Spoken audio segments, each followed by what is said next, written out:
What does the food fraud team look like, and what to do if you can't get one?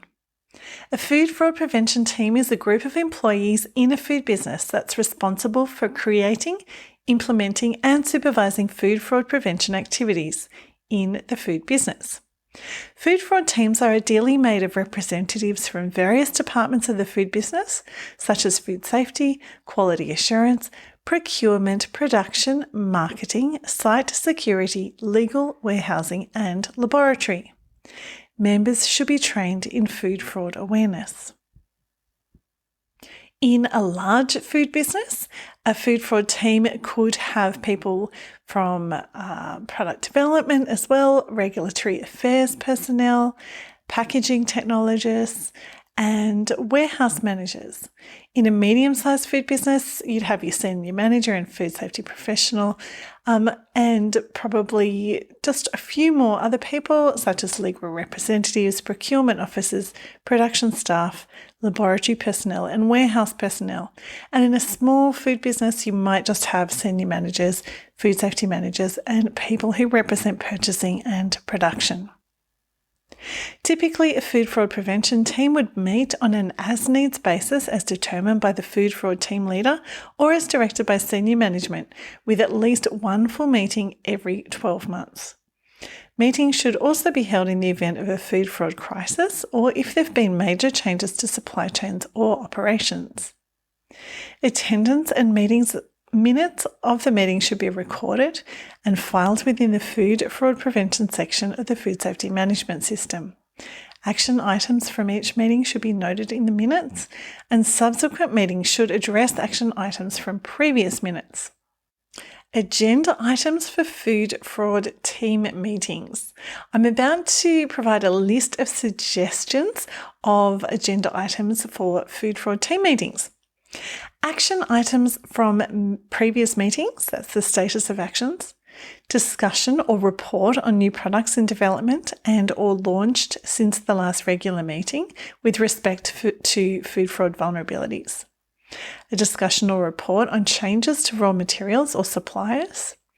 A discussion or report on new raw materials, new suppliers and contract manufacturers. A review of current food fraud procedures. Do they represent current best practice? Are they being followed?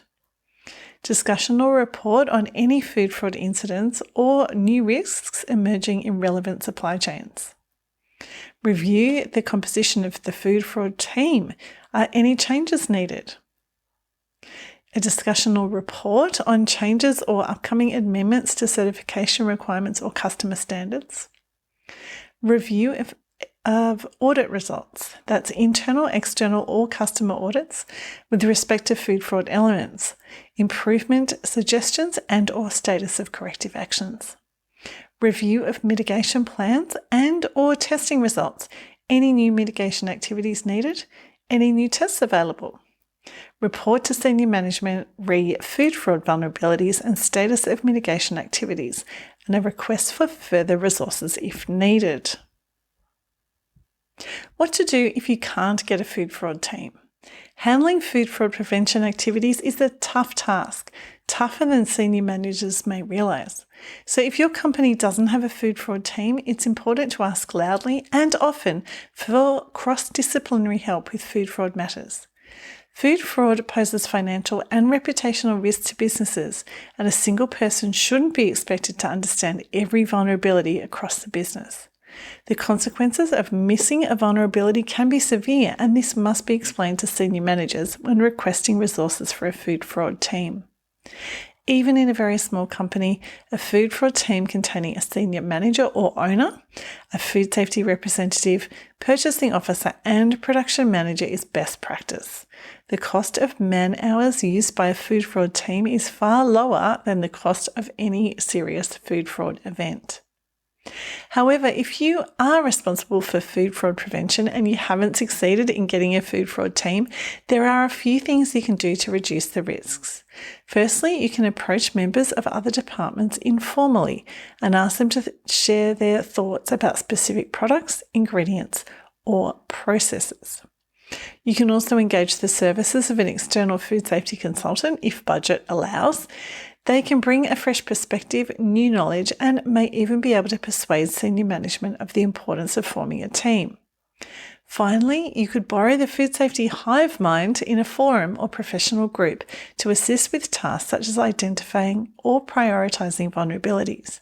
Try the forums of the International Food Safety and Quality Network, the IFSQN, which are free and can be used anonymously, or LinkedIn groups, or professional food science associations.